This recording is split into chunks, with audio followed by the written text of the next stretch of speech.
Coming up on Backstage Passport. Here's the truck advertising the show right now. Counterfeit tickets should be pretty easy to catch at the door, no? You're bigger than Bruce Springsteen here. They've never seen a crowd like this before. I had a great time. I am. We're NOFX, screwing up since 1983. But these days we've got mortgages and families. So we're going on a sketchy tour. No country is too obscure. We're gonna drink and golf and fight and snort. We're NOFX, this is Backstage Passport.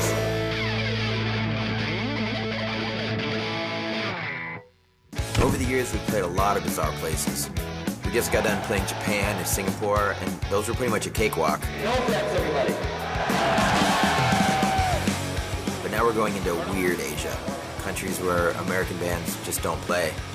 And we're not really sure how the crowds are going to react to us.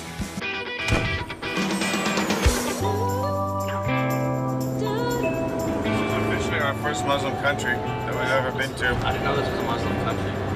You do now. Hefe has no idea where we're going. There's always the potential for him to get us in trouble, not knowing the rules or not knowing who he's offending. Assalamu alaikum, my brother. Yeah. Look at this guy. In 24 years, NOFX has never played in front of a Muslim crowd. We've never been to a Muslim country. There must be like 1,000 people here.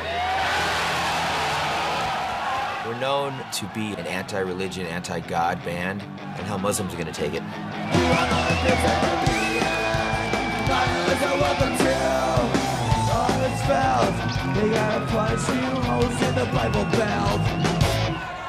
I was having a great time at the show. It was a really rocking show until some kid in the pit takes his scarf off his head, swings it around, and throws it. El Jefe catches it. I was like, hey, cool. Put it on. I guess they want me to wear it. We must all achieve peace. We must all achieve peace. World peace. Two Jews and a Mexican taunting the Muslim crowd might not be good. He says don't wear this. Don't wear it. Are we being disrespectful? There's like one Muslim guy in the audience that's pissed off. He has something to say. What's he going to say? Something that's talking his one. What? Please don't wear that. Because this is wearing by the good people in religion Islam.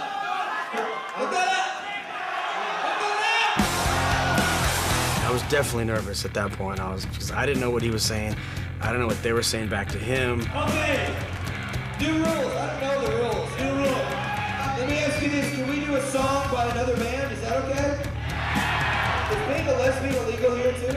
Jefe managed to piss off some Muslims by wearing a towel on it around his head. We've done a lot of shows in a lot of countries, and we've never had any shout-outs to Allah before. Out here, we're finding things are a little bit different now because these people are weird.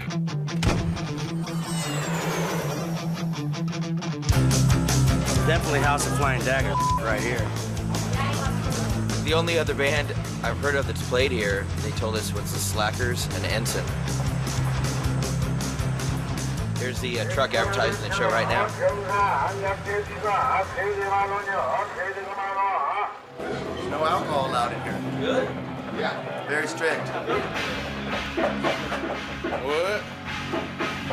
We want to give the kids some bottles of booze so they can have as much fun as we're having. Go to work wasted. Go for a bomb. Got a bomb shot. Before I start the job, I want to operate. Heavy machinery. I want to work on what God's done for me. You gotta go to work. Thank you. Good night. Bye. I had a good time. See you later. Show was great. Everything was super fun. And then this annoying girl got backstage somehow. Hi. NOFX. Yeah. Oh, you're NOFX too? No, I just met you. I didn't know you guys well. What's your name? Anita. I didn't hear about you guys till tonight. Girls get backstage sometimes and they hit on you, and you know, I know how to deal with it. Do you have a family? Yeah. Yeah? A 2.5-year-old daughter. And a wife I've been married to for 14 years. okay, and you love her and And I never cheat on her. okay. Never have. Yeah. She was on him like white on rice. She wanted to have a good time, and Mike was like, you know, forward, point blank, like, look, I'm married, I got a wife, and I want nothing to do with it. How would you feel if I told you have a good time? For God's sake. Come over with me. I'll show you a good time. No, I'm married and I don't f***ing hang out with chicks. So have a good time. I'm not gonna I thought I was being clear and polite and just saying, you know, I'm married and I don't want to hang out. And she went nuts. What is this? Mr. Evian? What is this? You don't back Evian? What is this bull? The freeze? Oh, how can I get freeze? What is this? You don't like freeze? What other bull? What is this? Bouncing stone? What the is that? Bananas. I'm sorry. I'm just trying to open this guy's, you know, I'm trying to show you. Hi, I've been in soap for a goddamn year. I had a good time. I had a great time tonight. I had a great time. Then go to sleep. I am. Bye. It was very nice meeting you, Mr. Big Mike. Big Mike. Big Mike.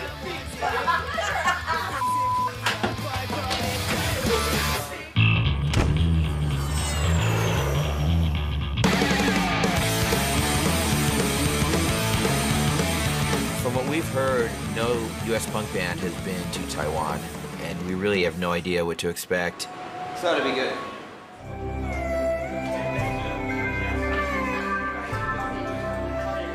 When I walk into the show at Taiwan, it's pretty obvious the punk show is going to be more of a flop show. There's 25 people like that. I counted them. 25 tickets got sold. So, you know, hopefully we can get up to 30. And then we've got a punk rock show. Yeah.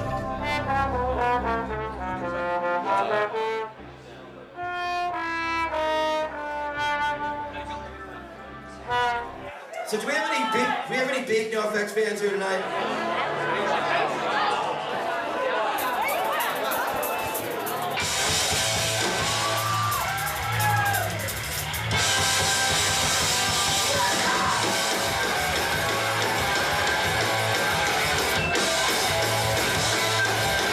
This show was really small, but there was still a bunch of people that felt the need to stage dive. An empty room, it's not gonna go well. There was some old guy that got on the stage at one point. He's like, here I come.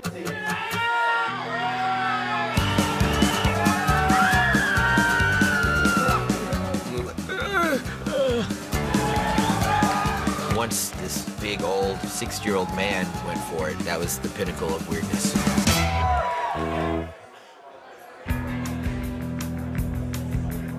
Well, another success.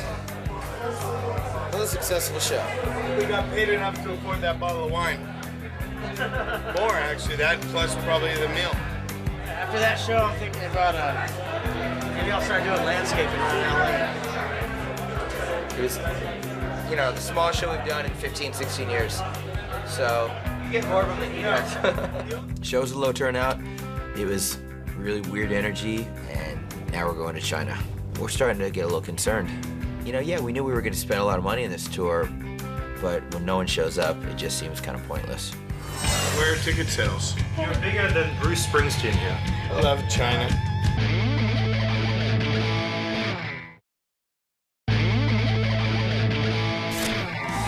We're starting to hit the second half of the Asian tour. The show we just played in Taiwan was a small show we've done in 15 years, and now we're going to China. One of the reasons we really want to play there is because no U.S. punk band has ever been allowed to play in mainland China.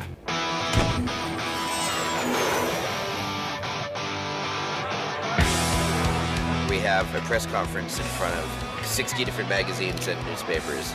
It should be crazy. So right when we get in, we have the biggest press conference we've ever had in our career.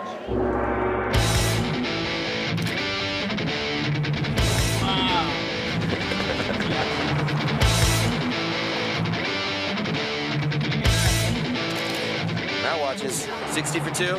Okay, 3 for 100. Showed her 60 for 2. I got 3 for 100. Idiot.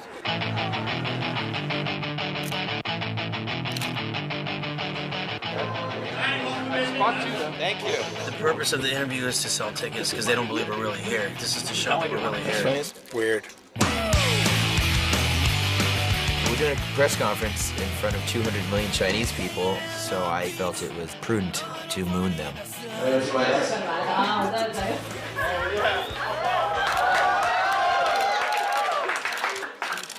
We rarely do interviews, so doing a press conference is just strange. But we need turnouts, or else we lose all the way around. And now we're meeting with the promoter for the first time for dinner.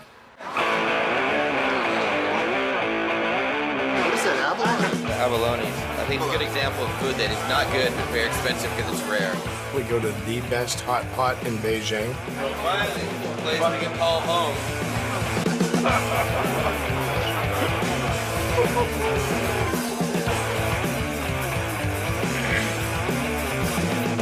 So we meet the promoter. We thought it was odd that he took us for dinner in the KKK room. So where are ticket sales? At this probably, I'm pretty sure. Where are ticket sales? Yeah. You're in charge of ticket sales. What's the number? Oh, 600. 600. Yeah. Yeah. That's a crazy amount.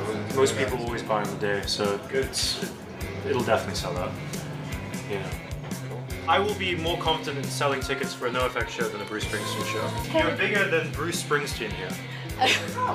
You will get a bigger crowd than Bruce Springsteen here. I can guarantee. I love Bruce Springsteen. That's not a diss on him. Wait, are we talking about the same Bruce Springsteen? We're talking about the same Bruce Springsteen. I'm thinking, man, the guy's just shoveling a giant load of bullshit into our hot pots. They go on and on about the counterfeit tickets, and that's just how it is in China. There'll be people selling tickets like 1/5 of the price. It or doesn't matter if 1/10. it's a music. You don't know how they get it.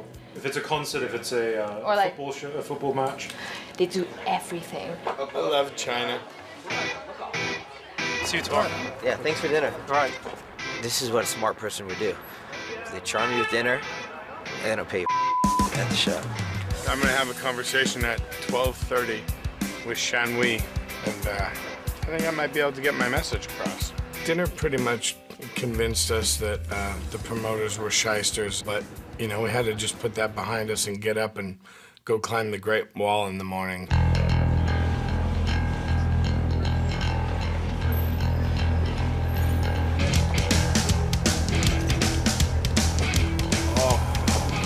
Lasso to the top's a rotten egg.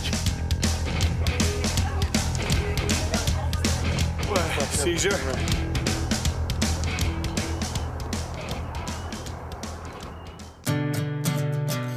When we got to the top of the wall, it was kind of exciting. It made everyone want to call home. So say goodnight and I love you from the top of the Great Wall. Hi, baby.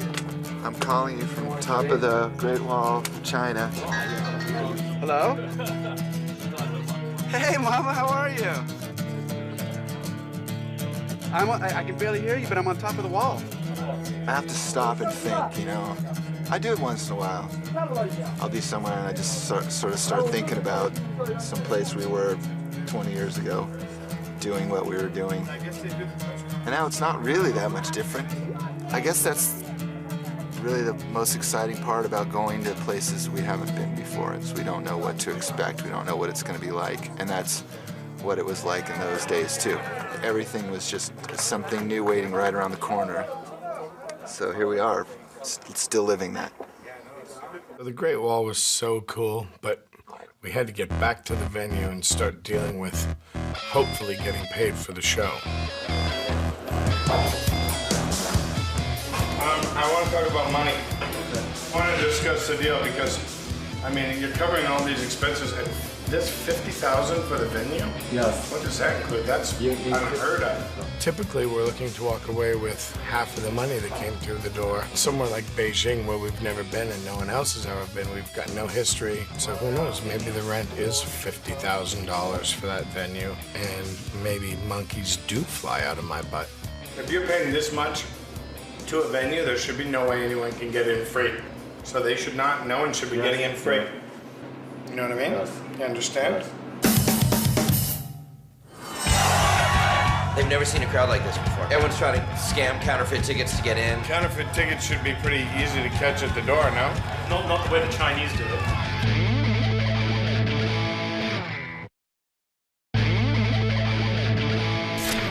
So here we are in China, our first and likely only time in China, and the promoters are sketchy at best. I will be more confident in selling tickets for a NOFX show than a Bruce Springsteen show. They go on and on about the counterfeit tickets. It's for sure just a scheme to rip us off. If you're paying this much to a venue, there should be no way anyone can get in free. no US punk band has ever been allowed to play in mainland China. We actually got permission from the government. I want to play a great show tonight. It's kind of a historic show for them. And for me. People are still arriving. 有很多人还没到，你知道吗？ It's good, Chong. It's good with time and anticipation. Everyone's trying to scam counterfeit tickets to get in. People don't have enough money, and they've never seen a crowd like this before. It's really the security. I mean, they're not really trained for one.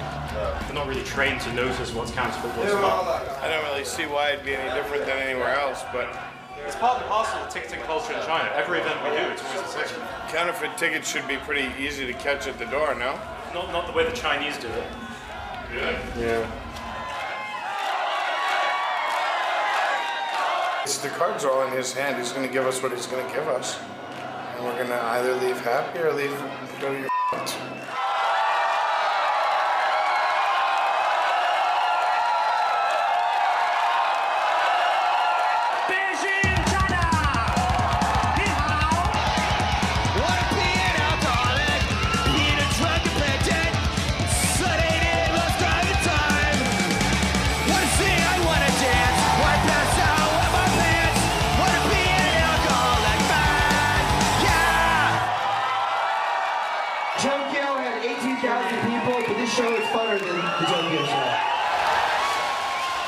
The show was amazing, but the funniest thing was the kids didn't really understand the concept of stage diving. Hey, what are you doing, guys? This is our time. They waited for the song to be over, and then they got on stage and jumped off. Okay, obviously you Chinese guys don't know. You dive during the songs. Okay, everybody, we have no idea what we're doing here. They've never stage dived before, and we got to show these kids how to stage dive badly.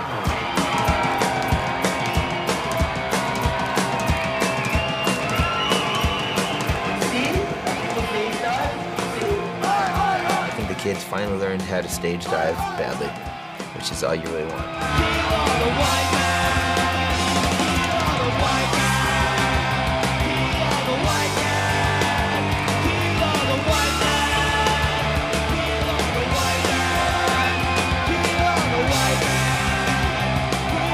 One kid takes a bandana, puts it over his face, runs blindly into the crowd.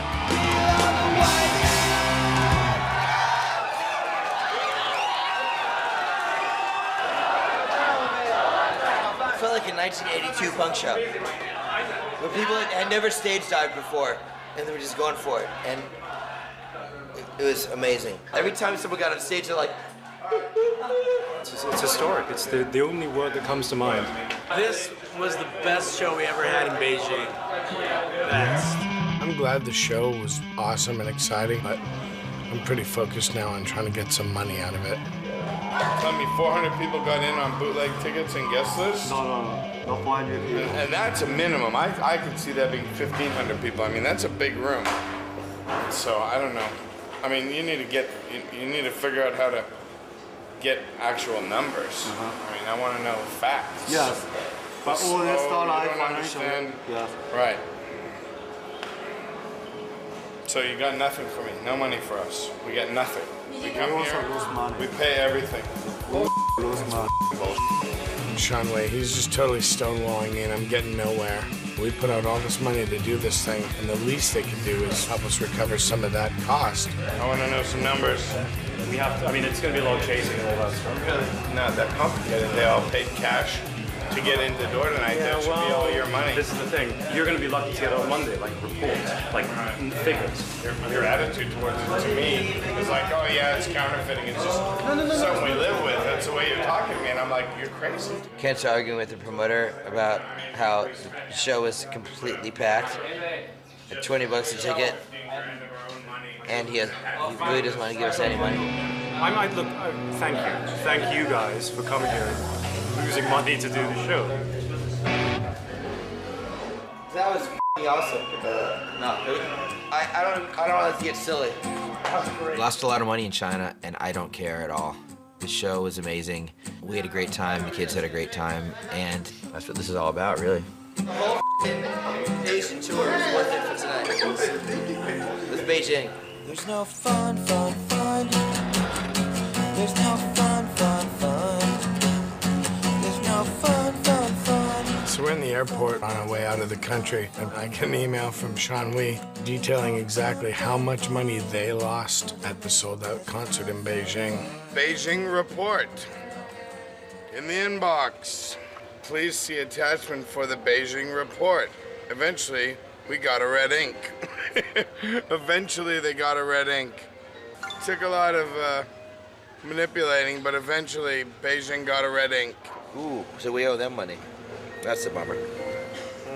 You should write them back and say, thanks for everything. We see now how it works. We'll be telling all our friends that you're the guy to call if you want to make no money.